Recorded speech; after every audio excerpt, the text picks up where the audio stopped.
Hello friends, welcome to स्वास्थ्य academy Lucknow. तो आज के इस वीडियो में हम बात करेंगे मध्यकालीन भारत का जो इतिहास की जो मैंने सीरीज शुरू की है उसका ये पार्ट 2 है।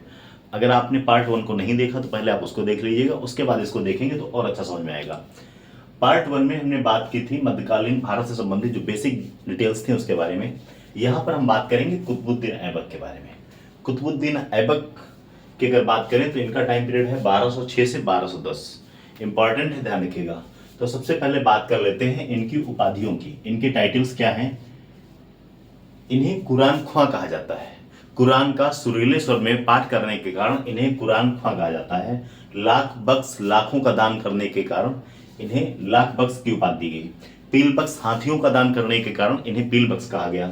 अगर बात करें हातिम दोती, तो कुतुबुद्दीन ऐबक के अत्यधिक उदारता के कारण इन्हें हातिम दोती की उपाधि दी गई।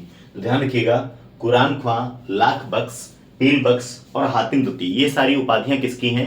तो ये कुतुबुद्दीन ऐबक की हैं। ये अक्सर एग्जाम में क्वेश्चंस पूछे गए हैं। अब अगर बात करें कुतुबुद्दीन ऐबक जो थे, ये मोहम्मद गोरी के प्रतिनिधि के रूप में इन्होंने शासन किया। तो इन्होंने सुल्तान की उपाधि नहीं ली। क्वेश्चन पूछा जाता है कि सुल्तान की उपाधि धारण करने वाला कौन सा शासक ऐसा था जिसने सुल्तान की उपाधि नहीं धारण की? ध्यान रखिएगा, आपका आंसर हो जाएगा कुतुबुद्दीन ऐबक। इन्होंने कौन सी उपाधि धारण की थी? तो मलिक एवं सिपह सलार की उपाधि धारण की थी। इन्होंने सुल्तान की उपाधि धारण नहीं की थी और ये मोहम्मद गोरी के प्रतिनिधि के रूप में इन्होंने शासन किया था। ध्यान रखिएगा, 1208 में कुतुबुद्दीन ऐबक को मोहम्मद गोरी ने दास्ता से मुक्त कर दिया था, फिर भी ऐबक ने सुल्तान की उपाधि धारण नहीं की थी। अगला क्वेश्चन अगर बात करें इनकी राजधानी, तो इनकी राजधानी क्या थी? लाहौर। अगर बात करें स्थापत्य कला की, तो इन्होंने कुव्वत उल इस्लाम मस्जिद, जो कि कहाँ है? दिल्ली में। 2.5 दिन का झोपड़ा, ये अजमेर में है। और दिल्ली में कुतुब मीनार की नींव रखी थी। तो 2.5 दिन का झोपड़ा, कुव्वतुल इस्लाम मस्जिद जो कि दिल्ली में है, और दिल्ली में कुतुब मीनार की नींव रखी थी। ये सारी चीजें किससे संबंधित है? कुतुबुद्दीन ऐबक की। अब अगर बात करें विद्वानों के बारे में इनका क्या मत था, तो कुतुबुद्दीन ऐबक जो थे ये विद्वानों के संरक्षक भी थे। किसको किसको संरक्षण दिया क्वेश्चन पूछा जाता है, तो उसने हसन निजामी और फक्र मुदब्बिर को संरक्षण दिया। ध्यान रखिएगा, ये नाम आप लोग याद कर लीजिएगा, हसन निजामी और फक्र मुदब्बिर को संरक्षण दिया। इनकी पुस्तक इंपॉर्टेंट है, ध्यान रखिएगा, फक्र मुदब्बिर आदाब उल हर्ब। जब कभी यहां से क्वेश्चन बनेगा तो आप लोग गलत करेंगे। आदाब उल हर्ब फक्र मुदब्बिर की पुस्तक है। और हसन निजामी की पुस्तक इंपॉर्टेंट है, ध्यान रखिएगा, ताजुल मासिर हसन निजामी की पुस्तक है। और फक्र मुदब्बिर आदाबुल हर्ब, ये दोनों चीजें ध्यान रखिएगा। आदाबुल हर्ब फक्र मुदब्बिर की पुस्तक है। तो फक्र मुदब्बिर और हसन निजामी को संरक्षण किसने दिया था? कुतुबुद्दीन ऐबक ने। अब अगर बात करें थोड़ा सा और इनके बारे में जानते हैं। जितने बेसिक क्वेश्चन बनते थे वो मैंने आपको बता दिए, थोड़ा सा और जान लेते हैं इनके बारे में, ऐबक के बारे में।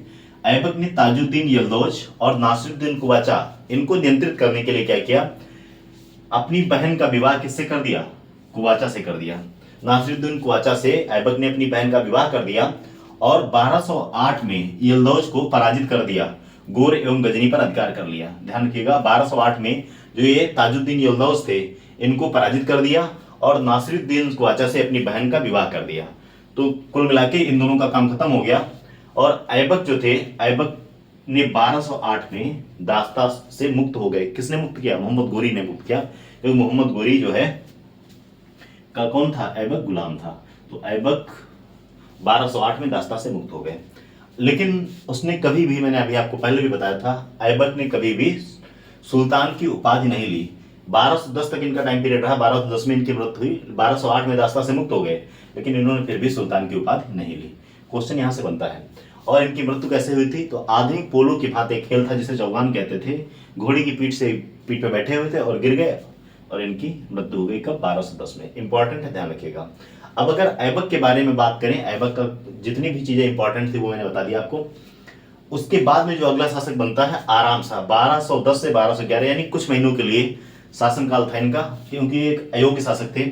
ऐबक की मृत्यु के बाद उसका तथाकथित पुत्र क्या नाम था इसका? आराम शाह शासक बना, किंतु वो अयोग्य था। इसीलिए बयादायु का जो इक्तादार था, कौन? इल्तुतमिश, जो अगला शासक बनेगा, उसको बुलाया गया दिल्ली और आराम शाह को पद से हटा दिया गया। और अगला शासक कौन बनेगा? इल्तुतमिश। तो अगले वीडियो में हम पढ़ेंगे इल्तुतमिश के बारे में। लेकिन ध्यान रखिएगा, कुतुबुद्दीन ऐबक के बाद कौन शासक बना? उसका तथाकथित पुत्र। ऐबक कि बहुत सारे क्या थे, गुलाम, और वैसे तो उसका लीगलाइज कोई पुत्र नहीं था, वो अपने गुलामों को ही अपना पुत्र मानता था। तो अगला जो शासक बनेगा कौन बनेगा, आराम शाह के बाद इल्तुतमिश। फिलहाल ये जो मैंने चीजें आपको बताई है कुतुबुद्दीन ऐबक के बारे में, यहाँ से क्वेश्चन बनता है, तो इस पर आप लोग ध्यान रखिएगा। जैसे पील बख्श, लाख बख्श, कुरान ख्वां, हातिम दुती, ये सारी कुतुबुद्दीन ऐबक की क्या है, उपाधियां हैं। स्थापत्य के बारे में मैंने आपको बता दिया, कुव्वतुल इस्लाम मस्जिद, अढ़ाई गज का झोपड़ा, और दिल्ली में कुतुब मीनार। तो ये वीडियो की जो हमारी सीरीज है इसको देखिए, आपके आने वाले जितने भी एग्जाम हैं यहाँ से क्वेश्चन आएंगे तो आप लोगों के क्वेश्चन गलत नहीं होंगे। ऐसे वीडियो में प्राप्त करने के लिए आप हमारे चैनल पर बने रह सकते हैं। Thank you very much.